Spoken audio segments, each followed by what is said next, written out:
રાજકોટ ગ્રામ્ય જિલ્લાના Atkot police station વિસ્તારમાં કાનપુર ગામની બાજુમાં આવતી વાડીમાં રહેતા આપણે ગરબાડા દાહોદના જો ભાગ્યા છે એની 7 વર્ષની દીકરી સાથે એક દુષ્કર્મનો બનાવ બન્યો. પોલીસના ધ્યાનમાં આવતા દીકરીની સારવાર માટે પોલીસની મદદથી દીકરીને જનાના હોસ્પિટલ રાજકોટમાં એડમિટ કરવામાં આવી અને તુરંત 10 જેટલી ટીમ બનાવીને આમાં કાનપુર અને આજુબાજુના વિસ્તારમાં આરોપીની શોધખોળ કરવા માટે ટીમની નિમણૂક કરવામાં આવી. પછી કરીબ 100 જેટલા શકમંદ લોકોથી પૂછતાછ કરવામાં આવી. આજુબાજુના ગામડાના CCTV ચેક કરવામાં આવ્યા, ડમ્પ એનાલિસિસ કરવામાં આવ્યો અને ઝીરોઈંગ કરતાં પછી 10 જેટલા આરોપી બચ્યા આમાંથી.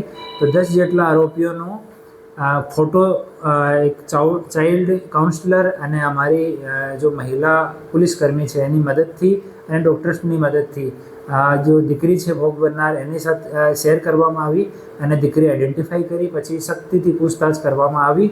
તો આરોપી કબૂલ કર્યો છે કે 4 તારીખના રોજ બપોરમાં 11 વાગ્યાની આજુબાજુ પોતાનો ખેતરમાં હતો. આરોપી પણ અહીંયા ભાગ્યો છે. કરીબ 30 વર્ષની ઉંમરનો છે ને આ ખેતની બાજુમાં આવતો હતો ત્યારે ત્યાં દીકરીને જોઈ અને એની નિયત ખરાબ થઈ અને દીકરીને પાણીની ટાંકીની પાછળ લઈ ગયેલ અને ત્યાં દુષ્કર્મ કરવાનો પ્રયાસ કર્યો.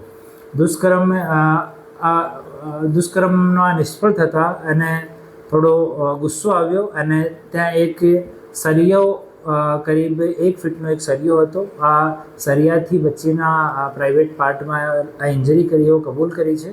આરોપીને હાલ ડિટેન કરવામાં આવ્યો છે અને આગળની પૂછપરછ આરોપીથી ચાલુ છે. આરોપીનું નામ રામસિંહ તેરસિંહ છે. એવો અનુસૂચિત જનજાતિથી બિલોંગ કરે છે અને મૂળ રહેવાસી અલીરાજપુર મધ્યપ્રદેશનો છે અને અહીંયા ભાગ્યાનું કામ કરે છે. આરોપી પરિણીત છે. આરોપીની એક દીકરી 12 વર્ષની અને 2 દીકરા છે.